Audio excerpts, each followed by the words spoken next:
और फिर जो हमारे इत्तेहादी हैं, मैं मुंह से लाई आज आपको खराज तहसीन पेश करता हूं। आप वाहिद रह गए, बाकी सारे चले गए। मैं तो देखूंगा। उनकी कीमतें लगी, बोलियां लगी, जैसे बकरा ईद पे बकरे बिकते हैं। बंद किया जनाब उनको सिंध हाउस के अंदर। सिंध से पुलिस लेके आए। सोचे ये पाकिस्तान में हो रहा है। मैं अपनी आज बड़े अदब से मैं अपनी अदालतों से पूछता हूं कि क्या ये आइन के खिलाफ नहीं है, ये कानून के खिलाफ नहीं है कि बिक रहे हैं बकरों की तरह। अवाम से वोट लेके आए हमारे टिकट पे और वहां जाके उनकी बोलियां लग गई। यानी ये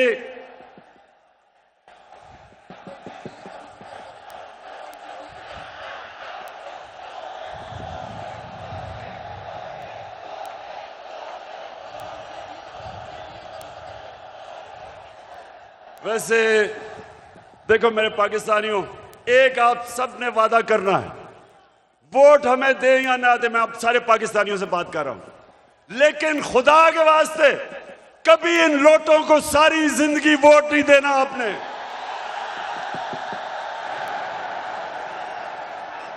जमीर फरोश है ना, उनमें शर्म है कि सारी जिंदगी उनके बच्चों के ऊपर धब्बा लगेगा कि ये हैं वो लोग जिन्होंने अपने आप को बेचा। एक आदमी जमानत पे हो, उसको पार्लियामेंट तो दूर की बात है, उसको चपड़ासी भी बना दे। या उन्होंने हमारा प्राइम मिनिस्टर बना दिया और उसके बेटे को, जो सारा लाहौर जानता है कि हर एक एक चीज के ऊपर रिश्वत लेता था, उसको चीफ मिनिस्टर का कैंडिडेट बना दिया। और क्या ये दोनों मिलके फजल रहमान को डीजल नहीं कहते थे?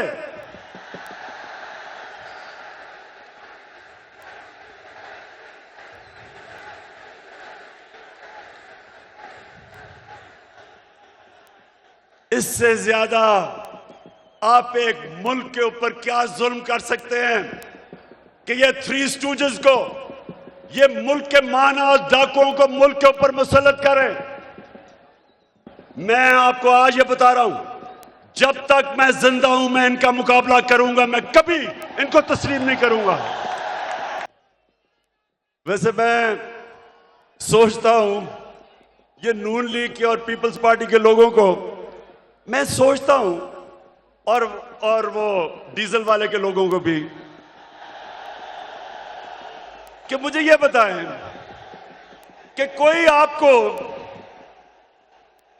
आपको शर्म नहीं आती कि वहां जरदारी फैमिली के अलावा कोई नहीं आता ऊपर, यहां शरीफ फैमिली के अलावा कोई नहीं आता, उधर फजल रहमान के बेटों के अलावा कोई नहीं आता? कोई आपको शर्म नहीं आती कि किसी में सलाहियत नहीं ऊपर आने की? हमारी पार्टी में क्यों नहीं है? बताएं मेरा कौन सा रिश्तेदार है? बताएं कौन है रिश्तेदार, कौन सा दोस्त है मेरा पावर में? क्योंकि मेरिट के ऊपर चल रहे हैं हम। ये खानदानी पार्टीज, मैं इनके ऊपर हैरत मुझे होती है कि क्यों नहीं इनको अजीब लगता कि वो एक बच्चे को बाहर से उर्दू उसको पूरी आती नहीं, उसके सामने बड़े बड़े झुके हुए होते हैं।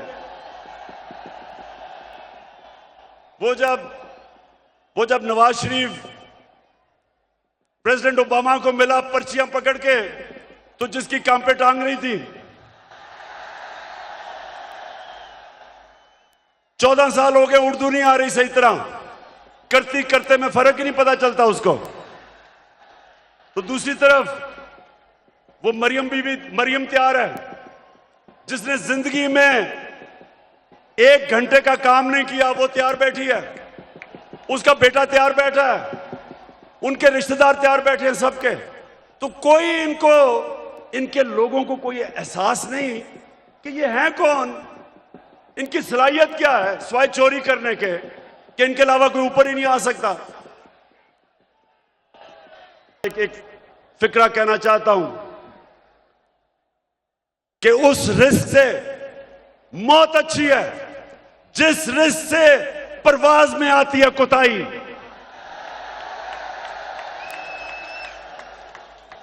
पाकिस्तानियों, जिस दिन ला इलाहा इल्लल्लाह का मतलब आप समझ गए, आपकी जंजीरें टूट जाएंगी।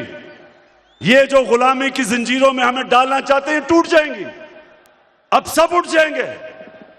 22 करोड़ लोग हैं, बाहर पाकिस्तानी बैठे हैं, हर किस्म की सलाहियत रखते हैं, लेकिन ये चोर और डाकू, पैसे के गुलाम, अगर ये आपके ऊपर बैठे रहे, ये मुल्क कभी आगे नहीं बढ़ेगा बल्कि नीचे जाएगा। हमारी कभी फॉरेन पॉलिसी आजाद नहीं हुई स्वाय थोड़ी देर के भुट्टो के जमाने में। प्रेसिडेंट ओबामा अपनी किताब में लिखता है कि मुझे बड़ा खौफ था कि मैं सदर जरदारी को जब टेलीफोन करूंगा वो बड़ी मुजम्मत करेगा कि तुमने हमारे मुल्क में आके ये किया क्या। कहता जब 3 दिन के बाद मैंने जरदारी को टेलीफोन किया तो कहता मुझे मुबारक देनी शुरू कर दी उसने।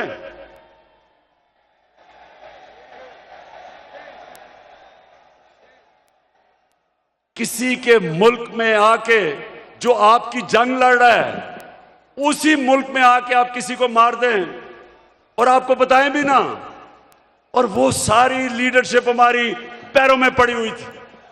पाकिस्तानियों, याद रखें,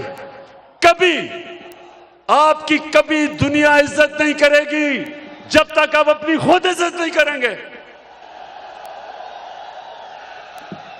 तो मैं आज आपके पास जो पैगाम लेके आया हूं वो ये कि हमने फैसला किया है कि पाकिस्तान की हकीकी आजादी की तहरीक चलाना। हमारे ये मुखालिफ समझते हैं कि जी मीनार पाकिस्तान के बाद क्या होगा। कान खोल के सुन लो,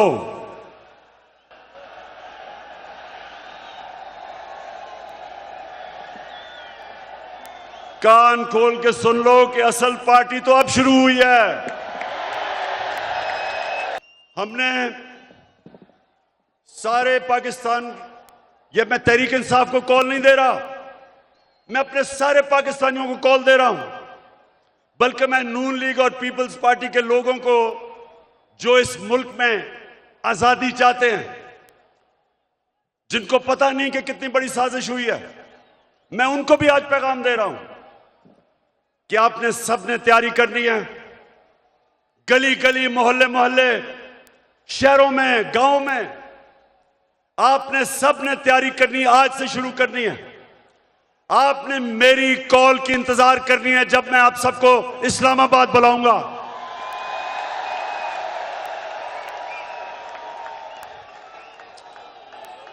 मैं आज